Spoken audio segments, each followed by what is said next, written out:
I was once the most beloved junior disciple in the sect. In my last life, I was jealous that the newly arrived Stephen had stolen my halo as everyone's favorite. I used every clumsy trick I could think of to frame and slander him, and in the end, my cultivation was crippled, and I died a brutal death at the hands of the demonic path. After being reborn, I swore I would never fight him again. I only wanted to stay far, far away. I'm sorry. I won't be jealous of Stephen anymore, and I won't long for things that don't belong to me ever again, I declared, enunciating every word with utmost seriousness. The moment my voice fell, the great hall went silent. Then, scattered murmurs began to rise. Who would believe that? You were so jealous of him. It's just an excuse to lower our guard. I knelt on the stone tiles of the sect's great hall, my knees aching from the hard floor. All around me stood my senior brothers and sisters. The way they looked at me was filled with disdain and disgust. Sam, how do you still have the nerve to say something like that? My eldest senior brother, Jasper, stood at the very front, his sharp brows tightly furrowed, his voice thick with anger he could barely suppress. He used to be the person who doted on me most. When I was little and afraid of thunder, he was the one who came to my room in the middle of the night with his sword in his arms, keeping watch over me and talking with me until dawn.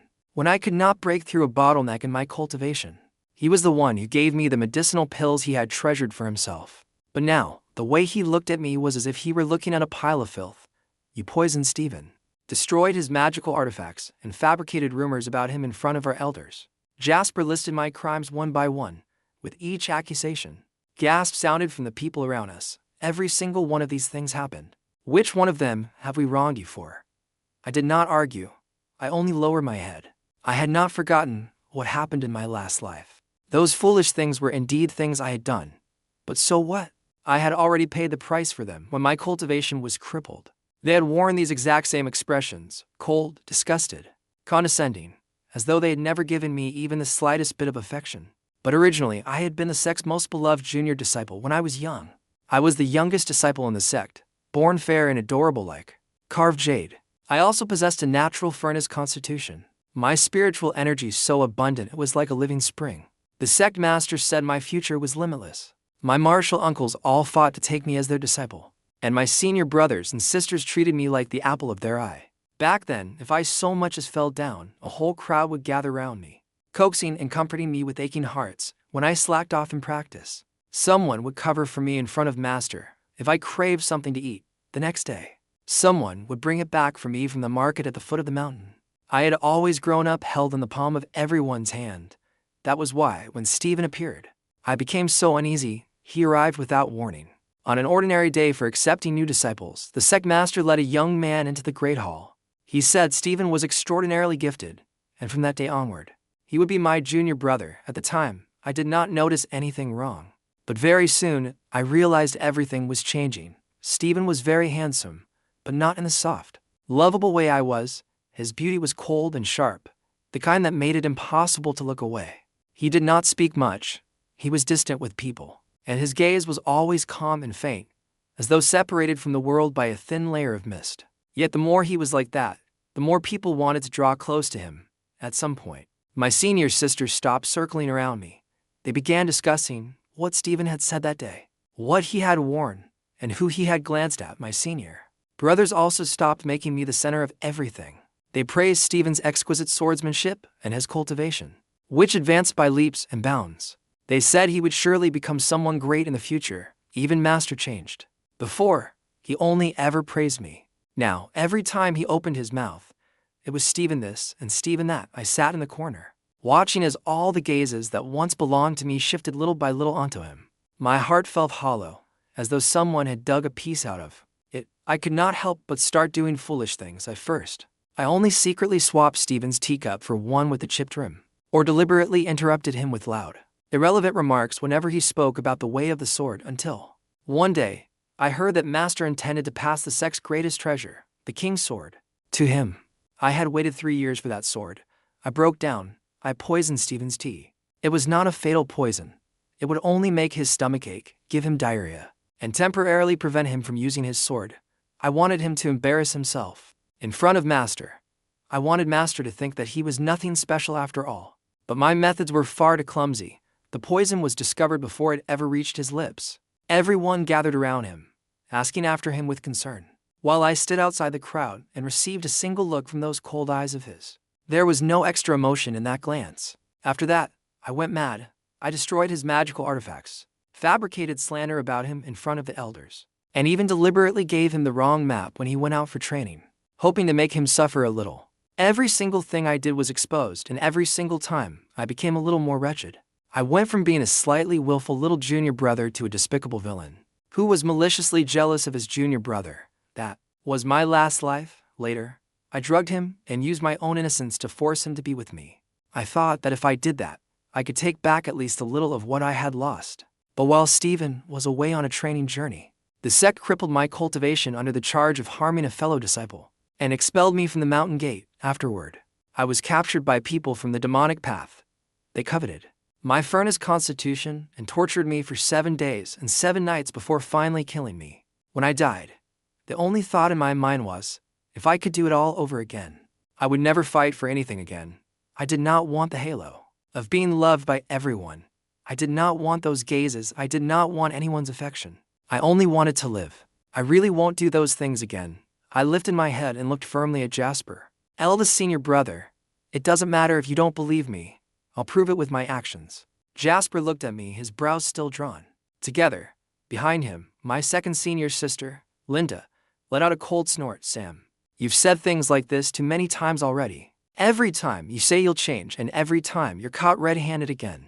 Do you think we'll still believe you? Exactly, my third senior brother echoed. Last time, when you were caught tampering with Stephen's sword, you had this same pitiful expression, and what happened?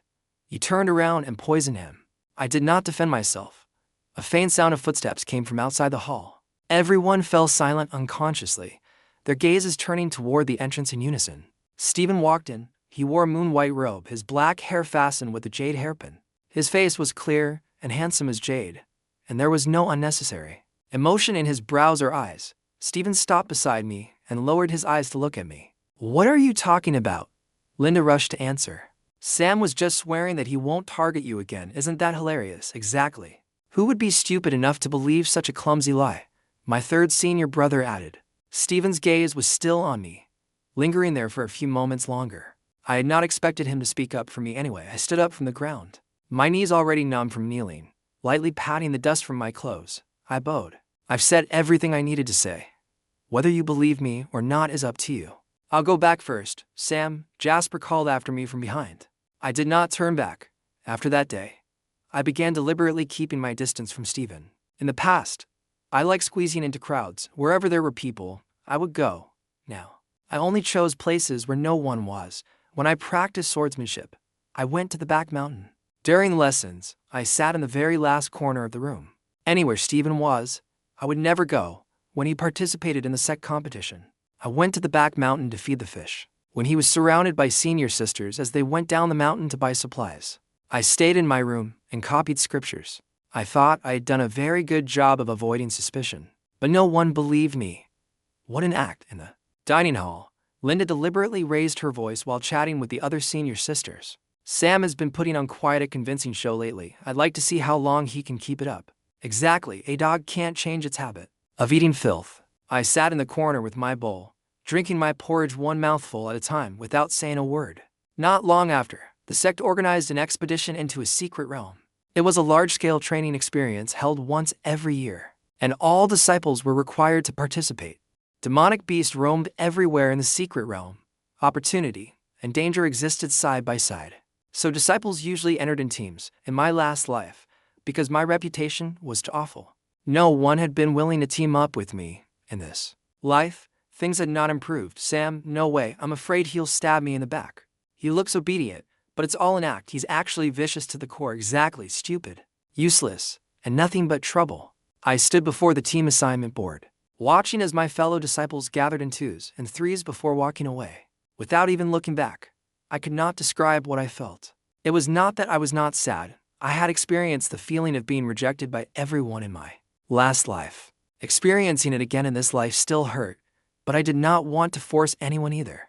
I walked over to the martial uncle in charge, received a permit to act alone, and left under the complicated gazes of the crowd. The secret realm was vast. I walked alone for a very long time. I had no clear goal. I only avoided everyone and kept heading deeper inside. I knew it was dangerous, but I would rather risk my life against demonic beast than go back and face those suspicious, disgusted eyes. On the third day, I ran into trouble. It was a demonic beast whose cultivation was far above mine. Its whole body was pitch black, its eyes blood red, and its gaping mouth was packed densely with backward curving barbs. I did not know what kind of beast it was.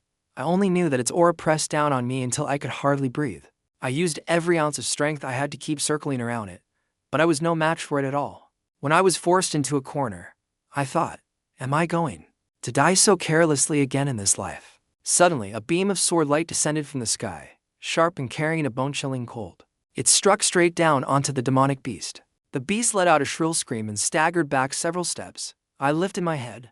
Stephen landed between me and the beast, his moon-white robe snapping loudly in the wind of the secret realm. He stood with his side to me, so I could not see his expression. All I could see was the clean, defined line of his jaw. Stephen did not turn back to look at me. He only said, "Stand back." I froze for a moment, then instinctively retreated. A few steps, he began fighting the demonic beast, his swordsmanship swift and fierce. The beast was forced back again and again under his attacks. But just as it let out one final wail and was about to die, it suddenly opened its enormous mouth and sprayed out a thick cloud of scarlet mist. The mist came too quickly.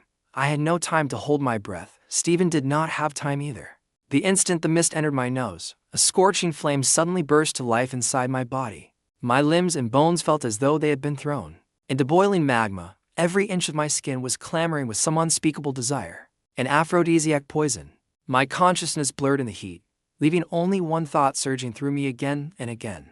It had been like this in my previous life too. In my previous life, I drugged Stephen and used it as leverage to force him to be with me. That had been our first entanglement, and it had also been the beginning of all the tragedies that followed. In this life, I had not drugged Stephen, but fate still pushed us together. My legs went weak, and my body slid toward the ground beyond my control. Stephen turned back and reached out to catch me. His body temperature passed through the fabric of our clothes. It was so cool that I could not help pressing closer to him. Stephen's body was trembling slightly too.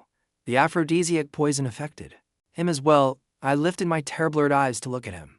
In a daze, it seemed as though he glanced at me. Something seemed to flash through his gaze. But tormented by the poison, I had no time to tell what it was. What happened afterward was like a burning, chaotic dream. I did not know who moved closer first, nor did I know how it began. I only remembered that Stephen's fingers were very cold. When they pressed against me, they were like pieces of ice, briefly easing the heat burning through me. His breath was scorching, falling against my skin like a new flame. And then there was his voice. So low, so hoarse, pressed close against my ear. "Don't be afraid, I'm here." At that moment, for reasons I could not explain, tears welled up in my eyes. My heart was filled with an indescribable, bitter sense of grievance. On the day the Secret Realm expedition ended, I was the first to walk out of the teleportation array. My body was still weak, and my legs were a little unsteady, but I forced myself to return to my quarters. The moment I shut the door, I leaned against it and slowly slid down to the floor, my heart pounding wildly. I could not repeat the same mistakes again. I was afraid history would repeat itself, and I would once again end up dead, body and soul destroyed. Heaven had given me another chance. I could not afford to gamble. I stood up, looked around, and began packing as quickly as I could. A few changes of clothes, some scattered spirit stones, and a bottle of healing pills. It was not much, but it was enough. I had to leave this place quickly. While they had not yet come out of the secret realm, I would go somewhere no one knew me and live quietly. When the moon reached the middle of the sky, I carried my bundle on my back and quietly pushed open the door. Someone was standing outside. A moon-white robe, black hairpin with a jade hairpin, and a face so cold beneath the moonlight that he looked like a statue carved from jade. Stephen had returned at some point, and I did not know how long he had been standing outside my door. I froze in place. The bundle slipped from my hand, and the things inside scattered across the ground with a clatter. He did not look at them. He only looked at my face. Those eyes, which had always been cold and distant, were now so dark and deep that they seemed capable of pulling a person in. Stephen slowly raised his hand. Between his fingers, he held a handkerchief. A faint, sweet, cloying scent drifted from it. My pupils shrank sharply. I instinctively wanted to run, but the scent had already entered my nose. It was as though my consciousness had been abruptly severed. My vision went black. When I woke again, I was lying on a bed covered with soft brocade bedding. A faint scent of agarwood lingered in the air, I propped myself up and sat. The brocade quilt slipped down, revealing the clean, neatly arranged in a robe on my body. Someone had changed my clothes for me. They had even carefully folded my cuffs back, as though afraid the fabric might chafe my skin. A cool sensation came from my ankle. I lowered my head and saw a thin silver chain. One end was fastened around my left ankle, while the other disappeared into the hidden patterns of the bedpost. I could not tell where the mechanism was. The chain was extremely light, so light I could hardly feel its weight. But when I tried to get up and walk farther away, it tightened at just the right moment and pulled me back to where I had been. Footsteps sounded from behind me, light and steady, awake. Stephen's voice was as cold and calm as always, revealing no rise or fall of emotion. I turned around and saw him walking over with a bowl of porridge in his hands. He wore a plain, casual robe. His black hair was only loosely tied, with a few strands falling over his shoulders, making that handsome, otherworldly face of his look even more refined. If the senior sisters and junior sisters in the sect saw him like this, they would probably blush and feel their hearts race for days.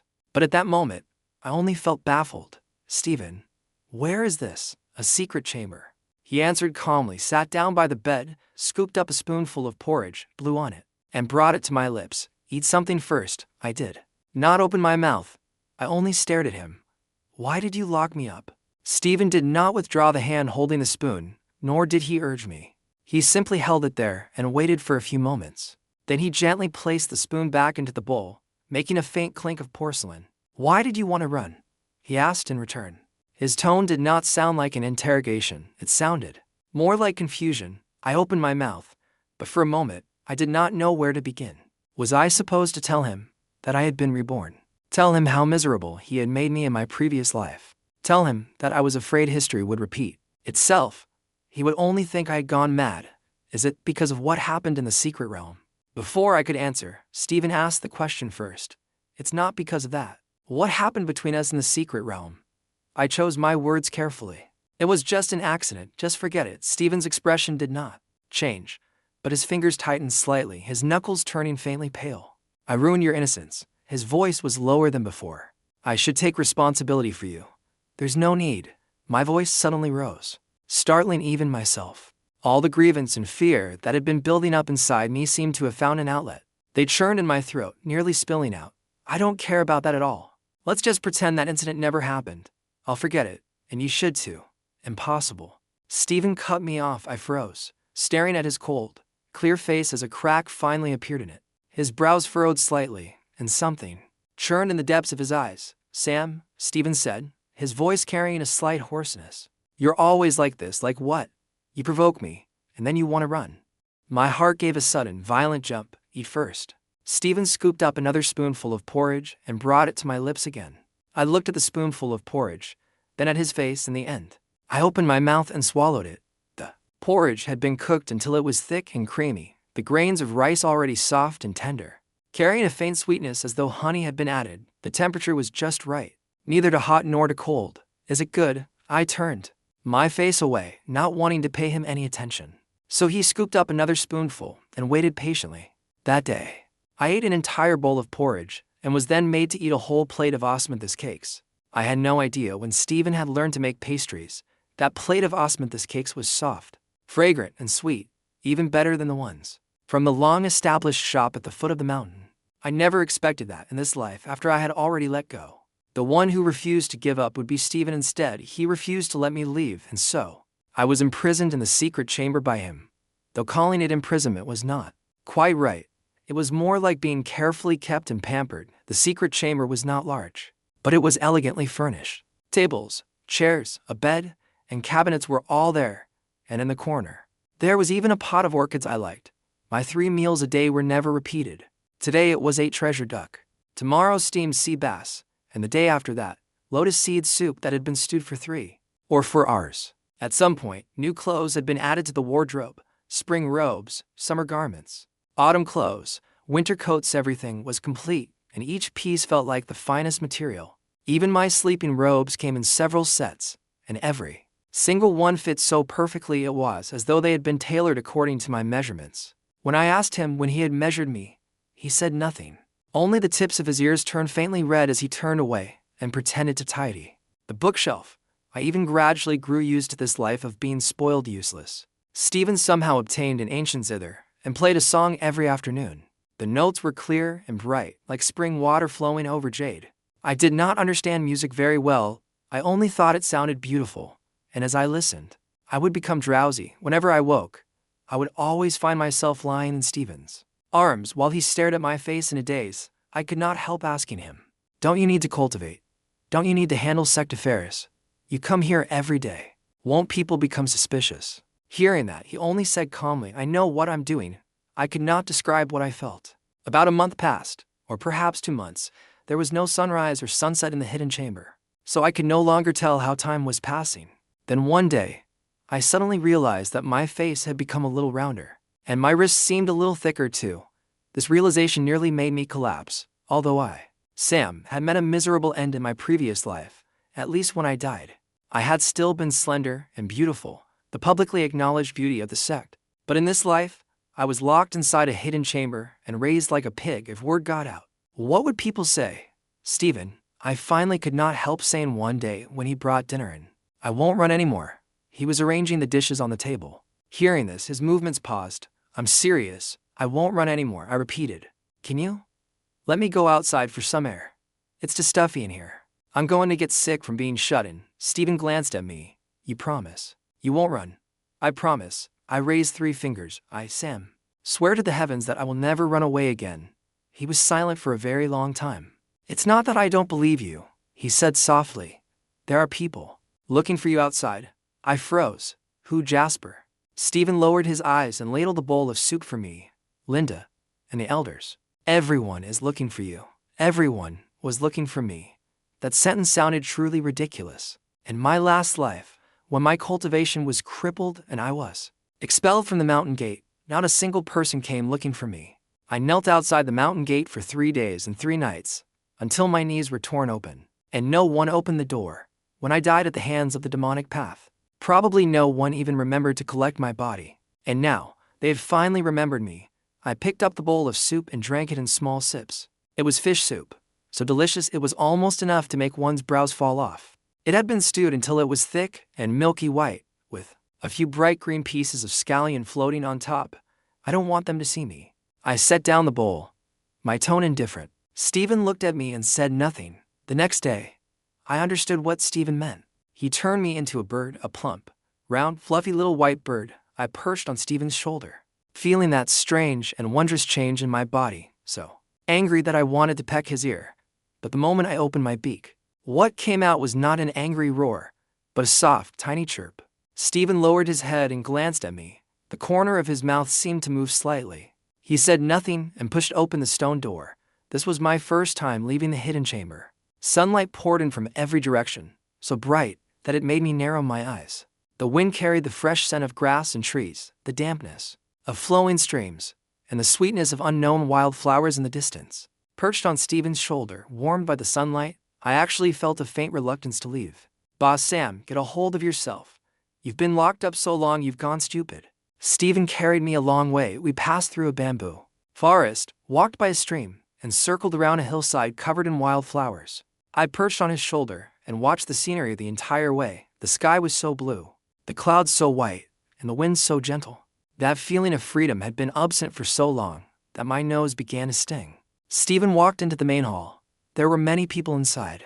Their backs were turned to us as they gathered in 2s and 3s, their voices noisy as though they were arguing about something. "Have you found him?" "No. We've searched everywhere within 1,000 li. How can a living person just vanish into thin air? Could it be that Sam himself doesn't want to come back? What right does he have not to want to come back?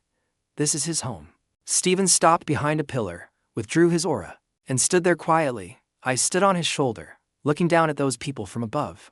Their faces were filled with anxiety, exhaustion, regret, and all kinds of complicated emotions. Jasper's eyes were red. Linda's voice was trembling. My 3rd senior brother's fists were clenched so tightly his knuckles cracked. They kept saying my name, over and over again. They said they had treated me too harshly back then, that they should not have treated me that way.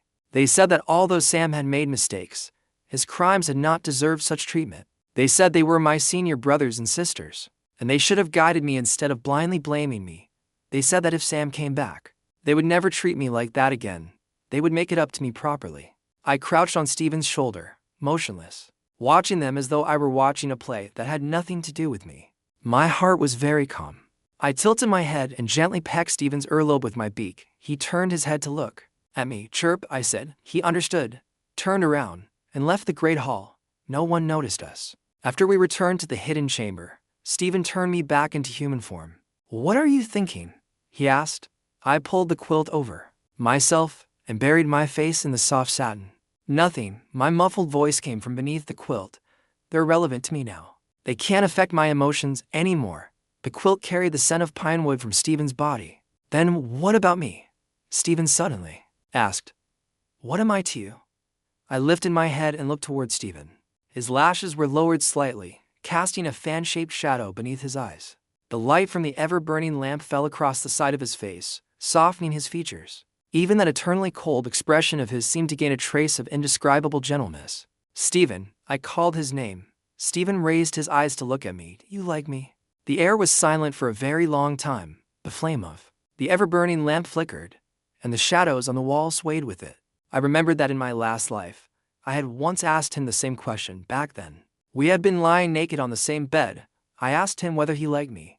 The answer he gave was, we are already Tao companions. That had been in my last life now. Steven looked at me, and he did not hesitate for long. He said, his voice firm. I like you. I stared at him blankly, Steven's words turning over and over beside my ear. Before my mind could even catch up, my mouth had already spoken first.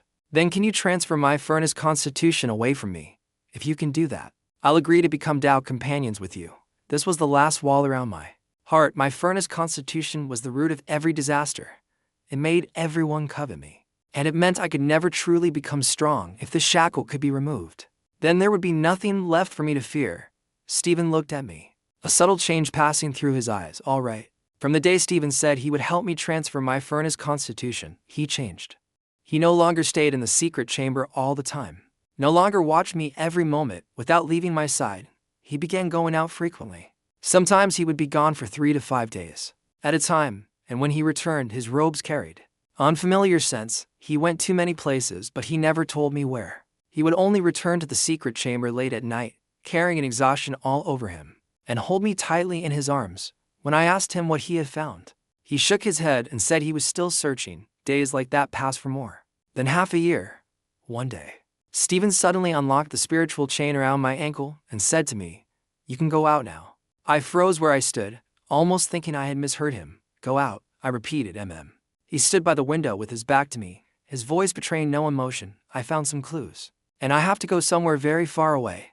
I won't be able to take care of you anymore. It's time for you to go out too. The sunlight fell across his shoulders, tinting Steven's moon-white robe with a faint layer of gold. He stood there like that, his figure straight and upright as bamboo. Where are you going? He did not answer. I did not ask again. The day I left the secret chamber was a clear day. After I pushed open the door, the mountain wind rushed toward me, carrying the scent of grass, trees, and damp earth. The sunlight was too dazzling. I instinctively raised my hand to shield my eyes, narrowing them as I looked down the mountain. The mountain gate remained the same, surrounded by curling clouds and mist, with immortal cranes circling above. The scenery was exactly the same as before, but I knew everything was different now. The day I returned to the sect caused an enormous stir. The moment I stepped through the mountain gate, the disciple guarding the entrance recognized me. His eyes widened, and he stood stunned for a long while before turning and running inside, shouting as he ran, Sam is back. Sam is back.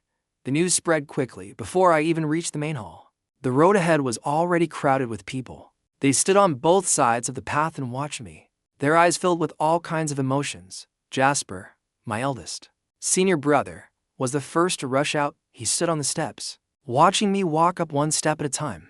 His eyes were red, and his lips parted several times before he finally managed to say only 2 words, Sam. I did not stop. When I walked past him, there was not even the slightest hesitation in my steps. Behind me came his low call, little junior brother. I paused, only for the briefest moment. Then I continued forward. Little junior brother. How long had it been since he last called me that? Before, when he called me Sam, every syllable had sounded as though he were chewing through something filled with disgust. Now he called me little junior brother again. But I was no longer the child who would throw himself into his arms and act spoiled. Over the next few days, people came to see me one after another. Linda was the first to come to my quarters. She stood at the door, holding a wooden box in her hands, her head lowered like a child who had done something wrong. Inside the box are the medicinal pills and spirit stones I've saved over the years. They're my apology to you. I did not accept the box, nor did I invite her in, senior sister. There's no need. I've already forgotten what happened. Before, she stood there crying for a very long time. My second senior brother, my third senior brother, my little junior sister. One after another, they came. And one after another, they left. I heard the things they said, but none of it reached me. I closed the door and shut all those voices outside. Thin wisps of smoke curled up from the incense burner on the table. It was the agarwood I had brought out from Stephen's secret chamber. After smelling it for so long, I found that this scent made me feel more at ease than anything in the sect. I sat cross-legged on the prayer mat, closed my eyes, and regulated my breathing. My furnace constitution was innate and could not be changed, but my cultivation could. In the past, relying on my good spiritual roots and special constitution, I had always practiced half-heartedly, because I had people to spoil and cherish me. I had never been willing to endure any real hardship. Now it was different. I only wanted to rely on myself, cultivate, become stronger, cultivate again, become stronger again. Day after day, month after month, I stopped thinking about where Stephen had gone. I only cultivated, forgetting the sun and moon, forgetting the passing of cold and heat occasionally. When the night was deep and silent, I would touch the silver band around my ankle. The spiritual chain had been unlocked, but the band remained, like a faint brand embedded in my skin. It was the mark Stephen had left behind. In the blink of an eye, another year passed. That day, I was practicing swordsmanship beneath the waterfall on the back mountain when I suddenly sensed a familiar aura approaching from afar. That aura was cold and powerful, carrying a murderous edge that startled the birds in the forest into scattering. I sheathed my sword and looked up. Stephen stood on a massive boulder above the waterfall, his robe snapping in the wind, his long hair blown loose, making his face look even paler and more gaunt. There was something in his hand, wrapped in black cloth, as though it were some kind of magical artifact. Stephen had lost a great deal of weight. That was the first thought that came to me when I saw him. He had always been slender, but now he looked almost skeletal. Only those eyes remained deep and focused. When they fell upon a person, they felt heavy, as though they could see straight through them. Sam, before I could say anything, he leaped down from the boulder and landed in front of me. Stephen handed me the thing in his hands. I found it. The corner of Stephen's mouth lifted slightly. Something that can transfer your furnace constitution. I reached out and took it. When I pulled away the black cloth, beneath it was a dark red jade pendant. Its surface was engraved with dense, ancient runes, reflecting a dim, eerie light beneath the sun. What is this? A forbidden artifact of the demon race. It's called the Rebirth Jade, Stephen explained, his voice a little tired. Its function is to transfer one person's constitution into another person's body. The condition is that both parties must be completely willing. There can't be even the slightest bit of reluctance. He paused, then looked at me with a solemn gaze. When we choose a time, I'll transfer your constitution into my body. I gripped the jade pendant. Its icy touch spread from my palm through my limbs and bones. Do you know what a furnace constitution means? I know, and you're still willing. I'm willing. He looked at me, and there was no hesitation or uncertainty in those eyes. There was only a certainty so stubborn it was, almost unyielding. Sam, when I said I liked you, I meant I was willing to do anything for you. My nose suddenly stung, and something surged up inside me, blocking my throat. Stephen, you really are stupid. The rebirth ritual took place a month later, inside the secret chamber. Are you ready? Stephen asked me. I nodded. We sat facing each other.